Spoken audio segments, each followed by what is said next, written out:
Assalamualaikum warahmatullahi wabarakatuh. Halo teman-teman, selamat datang di channel Zawa Official. Pada kesempatan kali ini, saya akan menjelaskan mengenai bagaimana tata cara penyajian data menggunakan diagram grafik pada aplikasi SPSS. Nah, langsung saja. Yang pertama ini ada diagram batang.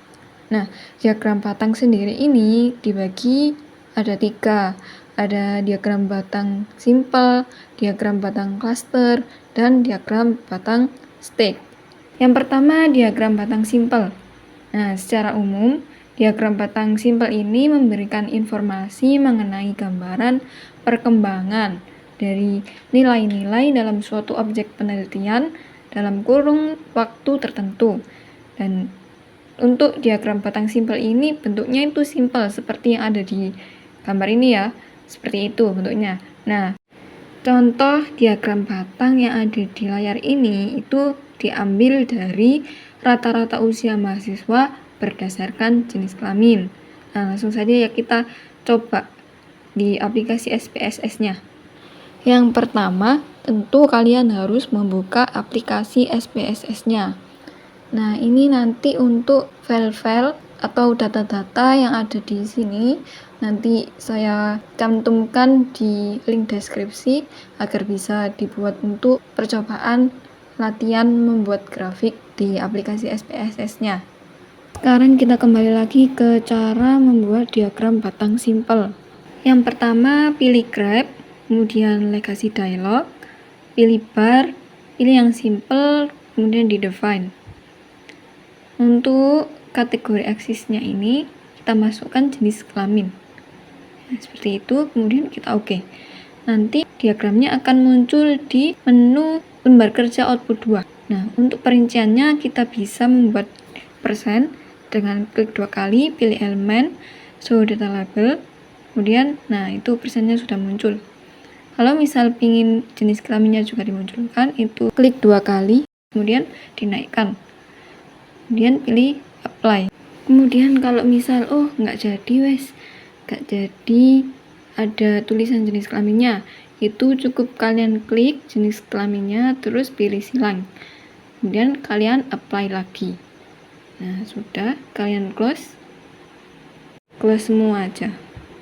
Nah, ini untuk tampilan akhir dari diagram batang simple.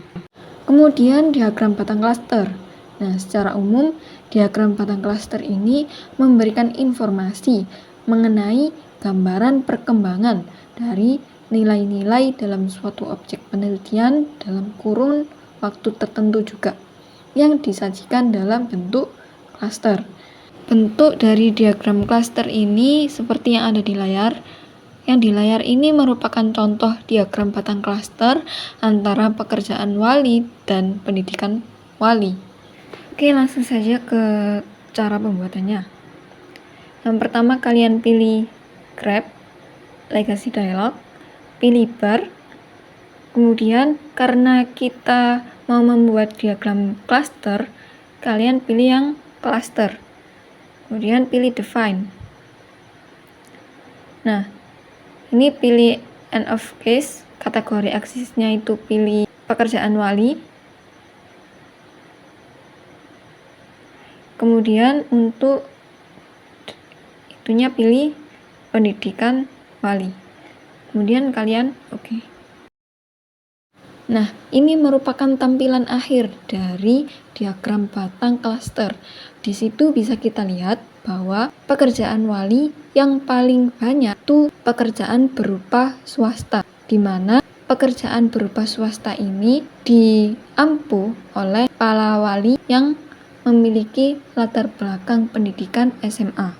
Selanjutnya kita beralih ke diagram batang stick, di mana secara umum diagram batang stick ini juga memberikan informasi mengenai gambaran perkembangan dari nilai-nilai dalam suatu objek penelitian dalam kurun waktu tertentu yang disajikan dalam bentuk stick.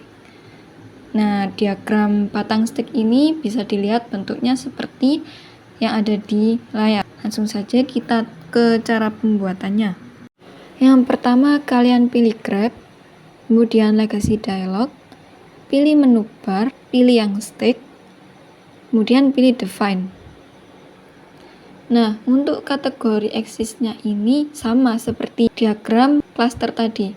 Untuk kategori aksisnya pilih pekerjaan wali, untuk yang bawah pilih pendidikan wali, dan kalian oke. Nah, ini merupakan tampilan akhir dari diagram batang stick. Selanjutnya kita beralih ke diagram lingkaran. Diagram lingkaran ini dapat digunakan untuk perbandingan komponen, di mana perbandingan komponen menunjukkan ukuran setiap komponen sebagai persentase dari total. Langsung saja kita ke cara pembuatannya. Yang pertama pilih grep, kemudian legacy dialog, pilih yang pie, kemudian define. Kemudian untuk device size-nya kita pilih jenis kelamin, karena kita ingin membuat diagram lingkaran presentase dari jenis kelamin siswa. Kemudian untuk menampilkan jumlah dari banyaknya persen pada setiap jenis kelamin, itu cukup kita klik 2 kali pada diagram, pilih elemen, show data label, data value label, kemudian persennya kita naikkan. Nah, untuk yang lainnya ini kita atur sesuai dengan kemauan, apa yang mau ditampilkan atau apa yang tidak ingin ditampilkan. Tinggal kita atur saja sesuai dengan keinginan. Kemudian kita apply. Nah, ini merupakan tampilan akhir dari diagram lingkaran.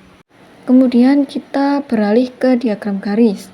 Nah, diagram garis ini biasanya digunakan untuk menggambarkan data tentang keadaan yang berkesinambungan, menunjukkan perubahan relatif terhadap sesuatu selama periode waktu tertentu. Langsung saja kita ke cara pembuatannya. Untuk diagram garis ini juga ada file tersendiri berupa Excel. Nanti kita pindah ke SPSS datanya. Nah, data Excel ini nanti akan saya bagikan di kolom deskripsi. Untuk penjelasan pengisian data SPSS-nya langsung saja saya cepatkan. Untuk lebih jelasnya bisa lihat ke video tutorial part 1 pengenalan aplikasi SPSS dan cara penginputan data di video sebelumnya.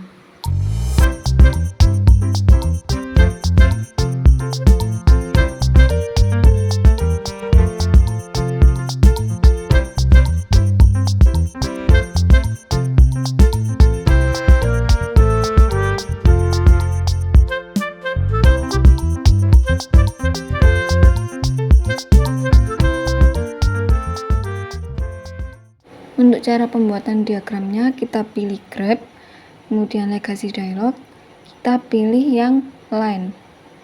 Nah, kita pilih yang multiple. Kemudian kita pilih value of individual case, lalu di define. Untuk line represent-nya kita masukkan inflasi dan IHK.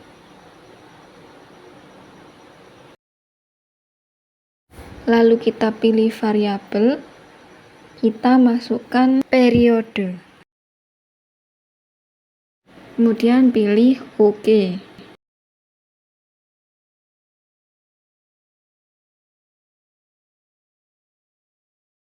Nah, ini merupakan tampilan akhir dari diagram garis.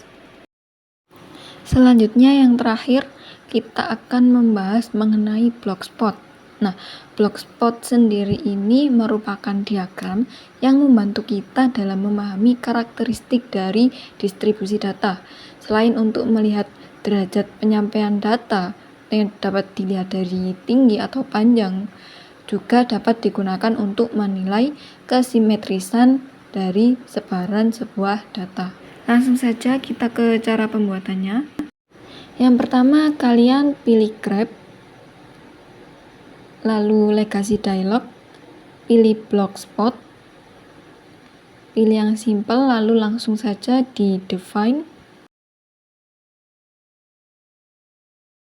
Kemudian untuk variabelnya kita masukkan yang rata-rata uang saku. Untuk kategori aksisnya kita masukkan jenis kelamin. Untuk label case-nya kita masukkan nama. Lalu kita oke. Nah, ini merupakan hasil akhir tampilan dari Blogspot. Sekian sedikit penjelasan dari saya. Wassalamualaikum warahmatullahi wabarakatuh.